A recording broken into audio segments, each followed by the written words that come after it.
تو رسول اللہ صلی اللہ علیہ وسلم نے 3 چیزیں ذکر فرمائی. فرمایا کہ املک علیک لسانک وابکی علی خطیئتک ولیسعک بیتک. ایک تو یہ ہے کہ اپنی زبان کو کنٹرول کرنا اور اپنی زبان کو قابو میں رکھنا.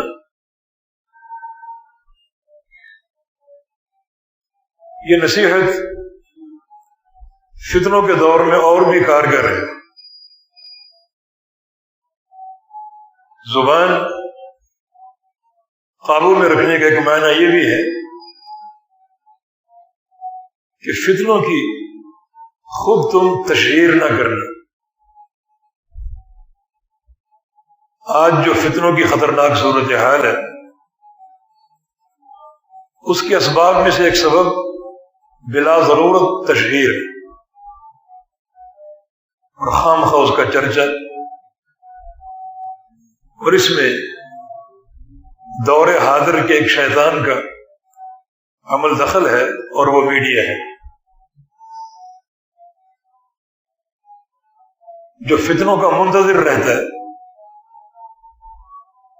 جس پر یہ بھوک سوار ہوتی ہے کہ فتنہ کھڑا ہو اور اس کی خبر پہلے میں نشر کروں، پہلے وہ خبر میرے چینل سے نشر ہو،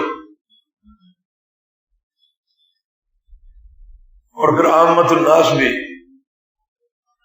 یہ خبریں سنتے ہیں، وصول کرتے ہیں، اور کسی تبین کے بغیر اس کی تشہیر کرتے ہیں.